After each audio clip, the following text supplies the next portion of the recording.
Hey guys, this is Jenny with Pratt Family Homestead, and it's a rainy day outside today, so I'm trying to get some stuff done in the house.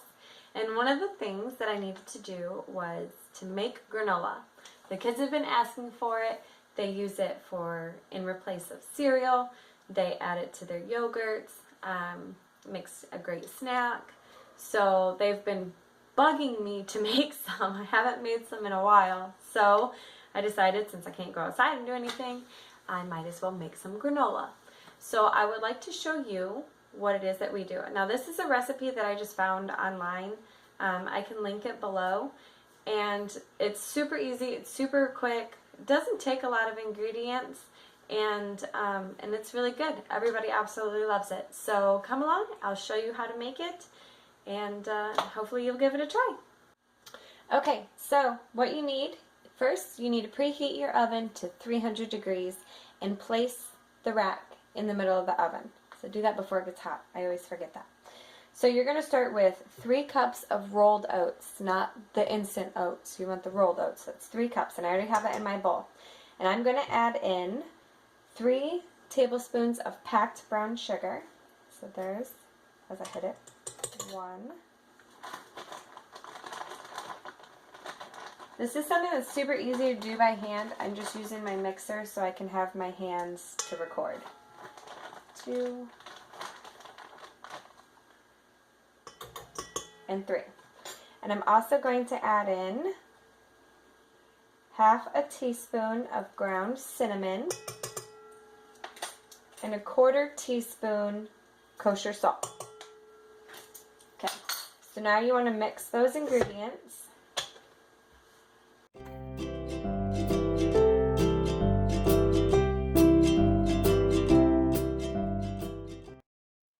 Okay, so over here you want to mix together your wet ingredients. You need 1/3 cup of honey, 1/4 cup of vegetable oil, and a teaspoon of vanilla. Now as far as the vegetable oil, I haven't tried to substitute it with another oil.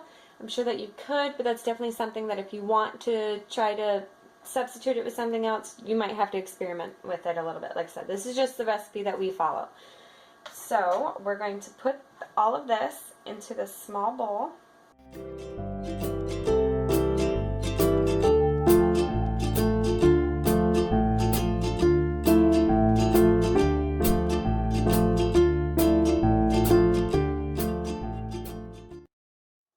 Vanilla extract.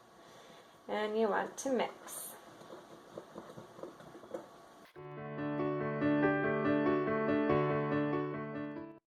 Now coming back over here, you want to add in your honey mixture to your oats. Try not to make a mess.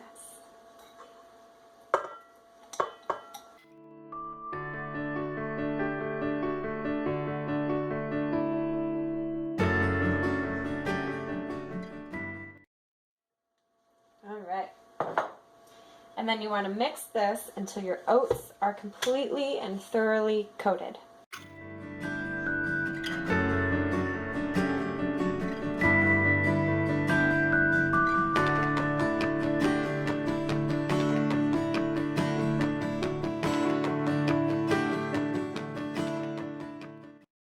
Take your granola and you need to place it on a rimmed baking sheet.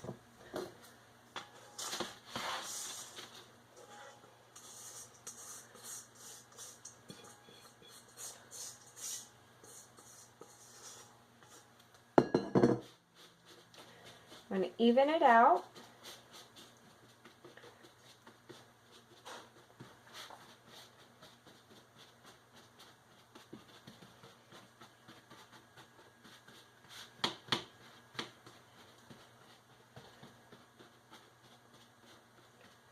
You don't want to use too small of a baking sheet because you do want it to be kind of a thin layer. This one is maybe a hair small, but it's the one I have available, so it's what I'm working with here. You want it to be a nice thin layer though, so it evenly bakes. By now your oven should be preheated to 300 degrees. And you're going to place it on that center rack and bake it for 15 minutes. Into the oven it goes. Okay, so this is after 15 minutes. And we're going to stir it. We're going to stir it and then put it back in the oven for an additional 5 to 15 minutes until it has like a light golden brown look to it.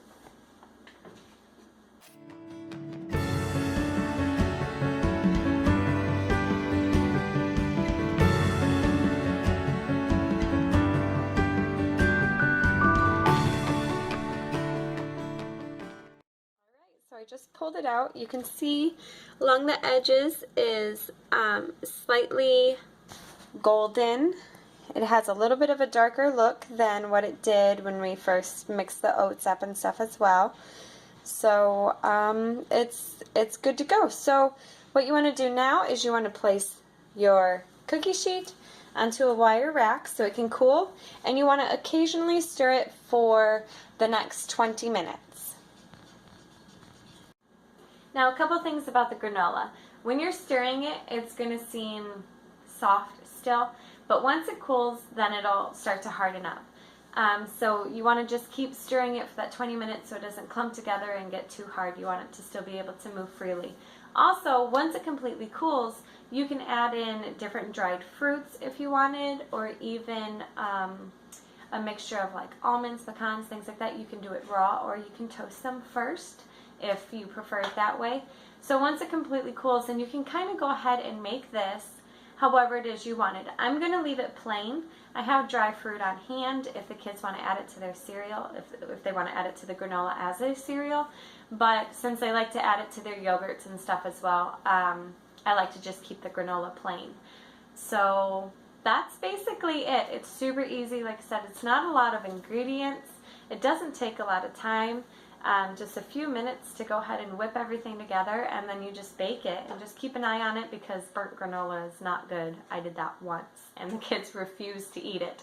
So once it's completely cooled and you have it the way that you want it, you can just store it in an airtight container, and it stores up to 2 weeks. It never lasts that long here, but that's how long you can store it according to the recipe online. So again, I will link that below. I hope you enjoyed this video. If you do, please like, share, subscribe. Check us out on Facebook and Instagram. I'm always making stuff in the kitchen. Everybody on Instagram wants recipes, so I'm going to try to get those recipes out for you guys. So thanks for watching. This is Jenny with Pratt Family Homestead, and we'll catch you on the next one.